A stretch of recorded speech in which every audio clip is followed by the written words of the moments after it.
Marte, el planeta rojo que ha sido admirado por muchas civilizaciones, atribuyéndole grandes historias de dioses y siendo inspiración de novelas de ciencia ficción. Muchos misterios giran alrededor de él. Sin embargo, el humano se las ingenió para resolver algunos de estos enigmas. Un gran ejemplo es el Curiosity, el rover más famoso lanzado en el 2011 para tener una misión de exploración en los suelos marcianos. La eficacia del ser humano es reflejada en el espacio. Con el gran éxito del Falcon Heavy, la empresa Space prepara sus planes para llevar al hombre a Marte. La NASA no se queda atrás. Estamos viviendo los inicios de una nueva carrera espacial. La exploración del espacio es un tema extravagante en los medios, pero debemos prepararnos para poder entender estos acontecimientos. Así que traemos el mayor requerimiento para ir a Marte: un cohete. Veremos la idea en síntesis, pero antes, un poco de historia. El origen de los cohetes se pierde en la antigüedad.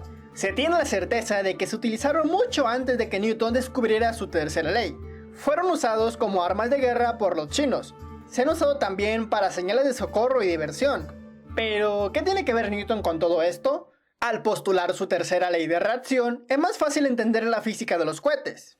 Supongamos que tienes una cámara en la cual se encuentra un gas extremadamente comprimido. Del lado derecho, el gas ejerce una fuerza, y del lado izquierdo también, lo que hace que las fuerzas se anulen. Lo mismo pasa con el lado superior e inferior.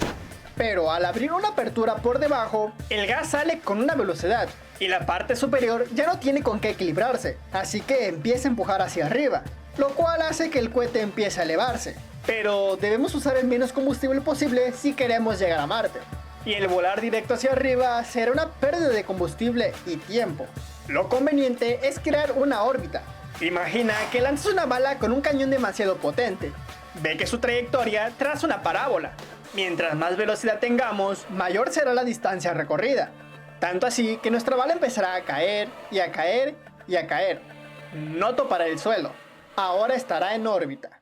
Es por eso que los cohetes, conforme suben, empiezan a curvar su trayectoria. Y al estar en órbita, no es necesario utilizar el combustible. ¿Y ahora qué? Falta tomar rumbo a Marte.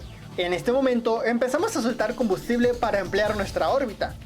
Pero primero debemos saber que la órbita de Marte es distinta a la de la Tierra. La de Marte es elíptica, al igual que la de la Tierra, pero la nuestra tiene una excentricidad muy cercana a cero, lo que la hace casi circular. Podríamos pensar que lo mejor sería tomar rumbo a Marte cuando estemos cerca de él, pero recordemos que está en movimiento, y hay muchos parámetros que considerar para trazar una trayectoria a Marte, como las órbitas de Marte y la Tierra, las cuales están situadas casi en el mismo plano, denominado eclíptica. Pero la clave aquí es ese casi, porque el plano de Marte está inclinado 1.85 grados con respecto a la eclíptica. No parece mucho, pero hay que tener en cuenta que las maniobras de cambio de plano son las más costosas energéticamente hablando.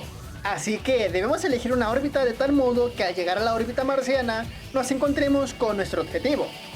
Debido al movimiento relativo entre la Tierra y Marte, debemos considerar las ventanas de lanzamiento, las cuales nos dicen cuándo es posible realizar el lanzamiento de un cohete espacial, para garantizar que se alcance el objetivo satisfactoriamente con el menor combustible.